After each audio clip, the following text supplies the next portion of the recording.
Assalamualaikum warahmatullahi wabarakatuh.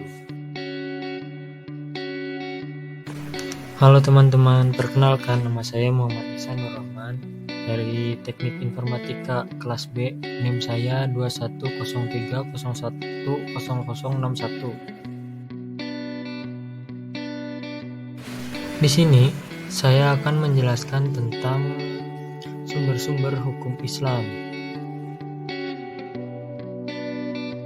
Nah, di antara kalian pasti ada yang tidak tahu tentang sumber-sumber hukum Islam. Apa sih sumber hukum Islam itu? Sumber hukum merupakan segala sesuatu yang berupa tulisan, dokumen, naskah, dan sebagainya yang digunakan oleh suatu bangsa sebagai pedoman hidupnya pada masa tertentu. Dalam ajaran Islam, terdapat sumber hukum pokok yang menjadi pedoman atau rujukan bagi umat Islam. Sumber hukum Islam utama ada 6, yaitu sebagai berikut. Yang pertama ada Al-Quran nih teman-teman. Al-Quran adalah kalam Allah yang diwahyukan kepada Nabi Muhammad SAW yang bertuliskan bahasa Arab dengan perantara malaikat Jibril.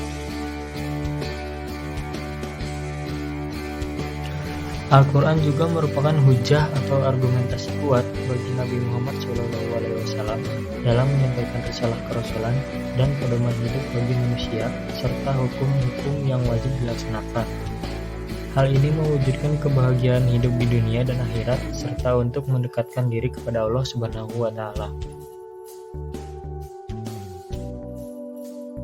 Al-Quran sebagai kalam Allah Subhanahu wa taala dapat dibuktikan dengan ketidaksanggupan atau kelemahan yang dimiliki oleh manusia untuk membuatnya sebagai tandingan, walaupun manusia itu adalah orang pintar. Allah Subhanahu wa taala berfirman dalam surat Al-Isra ayat 88 yang artinya, "Katakanlah, sesungguhnya jika manusia dan jin berkumpul untuk membuat yang serupa dengan Al-Quran ini, mereka tidak akan dapat membuat yang serupa dengannya, sekalipun mereka saling membantu satu sama lain." Nah, berikutnya ada hadis ya teman-teman.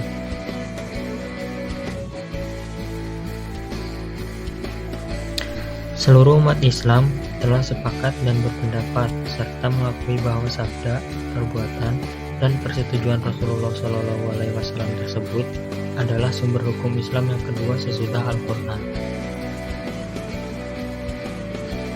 Banyak ayat-ayat di dalam Al-Quran yang memerintahkan untuk mentaati Rasulullah SAW, seperti firman Allah Subhanahu wa taala dalam Quran surat Ali Imran ayat 32 yang artinya,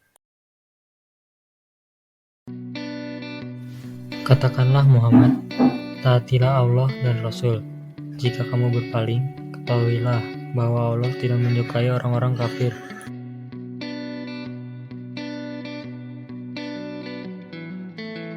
Al-Hadis sebagai sumber hukum yang kedua berfungsi sebagai penguat, sebagai pemberi keterangan, sebagai pentaksis keumuman, dan membuat hukum baru yang ketentuannya tidak ada di dalam Al-Quran.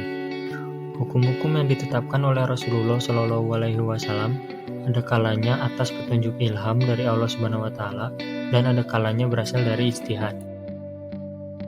Lanjut ya, berikutnya ada ijtihad. Menurut bahasa, ijtihad artinya bersungguh-sungguh dalam mencurahkan pikiran, sedangkan menurut istilah, ijtihad adalah mencurahkan segenap tenaga dan pikiran secara sungguh-sungguh untuk menetapkan suatu hukum. Ijtihad dapat dilakukan ketika suatu masalah yang hukumnya tidak ada di dalam Al-Quran.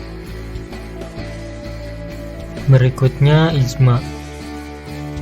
Ijma adalah kesepakatan dan ketetapan hati untuk melaksanakan sesuatu. Ijma dilakukan untuk merumuskan suatu hukum yang tidak disebutkan secara khusus dalam Al-Quran dan hadis.